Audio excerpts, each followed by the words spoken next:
Good morning everyone, welcome to revision পাঠশালা। আজকে স্ট্র্যাটেজিকের একটা series নিয়ে আমরা হাজির হয়েছি।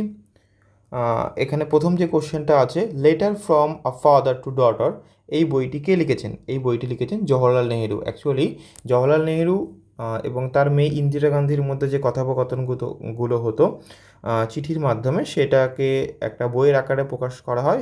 বইটির নাম হচ্ছে letter from father to daughter. আন্তর্জাতিক শ্রম সংস্থার সদর দপ্তর কোথায় অবস্থিত? সদর দপ্তর জেনেভাতে অবস্থিত। এটি 1919 সালে অক্টোবর মাসে জেনেভায় প্রতিষ্ঠা করা হয়েছিল। জেনেভা হচ্ছে সুইজারল্যান্ডের একটি শহরের নাম। নেক্সট প্রশ্ন, কুঞ্জ রানী দেবী নামটি জড়িত ভার উত্তোলনের সঙ্গে।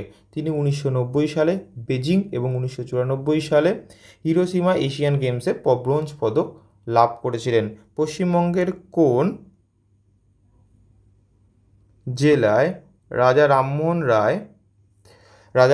রায় জন্মগ্রহণ করেছিলেন? সেটি হবে হুগলি জেলায় জন্মগ্রহণ করেছিলেন। ডেটটা হচ্ছে 1722 সালে 22শে মে। কত সালে? 1722 সালে 22শে। নিচের কোনটি দক্ষিণ এশিয়ার আঞ্চলিক সহযোগিতা সংস্থার সদস্য নয়? ভালো করে কোশ্চেনটা দেখবে। এখানে বলেছে সহযোগিতা সংস্থা বা সার্কের সদস্য নয়। এখানে উত্তর হবে হচ্ছে মায়ানমার। মায়ানমার হচ্ছে সার্কের সদস্য হয়নি। সার্ক 1985 সালে ঢাকাতে প্রতিষ্ঠা হয়, যার সদর দপ্তর হচ্ছে কাঠমান্ডুতে। কোথায় রয়েছে? কাঠমান্ডু। কাঠমান্ডু হচ্ছে নেপালের রাজধানী। নেক্সট, ন্যাটোর পুরো কথাটা কি? North Atlantic treaty organization. North Atlantic treaty organization হচ্ছে ন্যাটোর পুরো কথা। এটি হলো একটি 30টি ইউরোপীয় ও উত্তর আমেরিকার দেশের আন্তঃসরকারি সামরিক জোট। এই চুক্তিটি স্বাক্ষরিত হয় 1949 সালে 4ই এপ্রিল বা 4ঠা এপ্রিলে। দ্রোণাচার্য পুরস্কার কিসের জন্য দেওয়া হয়? প্রশিক্ষকদের দেওয়া হয়, যারা অ্যাকচুয়ালি ট্রেনার, কোচ, তাদেরকে এই পুরস্কার দেওয়া হয়। এবং এই পুরস্কারের সাথে একটা মূর্তি থাকে, ব্রোঞ্জের মূর্তি, সাথে সার্টিফিকেট ও 15 লক্ষ টাকা দেওয়া হয়। মূলত যারা খেলাধুলোর সাথে যুক্ত, ক্রীড়া জগতের সাথে যুক্ত, তারাই এই পুরস্কারটা পায়। শিক্ষার অধিকার বা আরটিই আইন শিক্ষার অধিকার বা আরটিআই আইন অনুসারে স্কুলগুলিতে উচ্চ মাধ্যমিক স্তরে শিক্ষার্থী শিক্ষক অনুপাত কী হওয়া উচিত? সেটি হচ্ছে 35 জন স্টুডেন্ট এবং একজন টিচার। এটি হচ্ছে 2009 সালে একটা আইন পাশ হয়েছিল, সেটা রাইট টু এডুকেশন। সেই রাইট টু এডুকেশন অ্যাক্টে বলা আছে প্রতি 35 জন স্টুডেন্ট প্রতি একজন শিক্ষক থাকা বাধ্যতামূলক। লীলাবতী লিখেছিলেন ভাস্করাজ্য।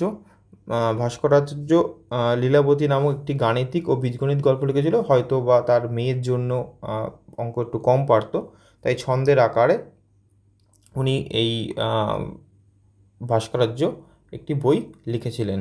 নেক্সট প্রশ্ন, ট্র্যাক ও ফিল্ড তারকা কার্ল লুইস 1948 সালে অলিম্পিক গেমসে কটি পদক পেয়েছিল? উত্তর হবে 4টি পদক পেয়েছিল। ইউআইডিএআই এর পুরো কথা হচ্ছে unique identification authority of India. এখান থেকে আধার কার্ড ইস্যু করা হয়, 12 সংখ্যার আধার কার্ড ইস্যু করা হয় ইউডাই থেকে। কিংবদন্তি টেনিস খেলোয়াড় রাফাল নাদাল, উনি বাসিন্দা হচ্ছে স্পেনের বাসিন্দা। কোথাকার বাসিন্দা উনি? স্পেনের বাসিন্দা। হিরোশিমাতে যে পারমাণবিক বোমটি ফেলা হয়েছিল তার নাম হচ্ছে ফ্যাটম্যান। আর নাগাসাকিতে যে পারমাণবিক বোমটি ফেলা হয়েছিল সেটির নামও ফ্যাটম্যান ছিল। 1945 সালে 6ই আগস্ট হিরোশিমা ও 7ই আগস্ট নাগাসাকিতে এই পারমাণবিক বোমা বিস্ফোরণ করা হয়েছিল। এই নাগাসাকি ও হিরোশিমা দুটি হচ্ছে জাপানের দুটি শহরের নাম।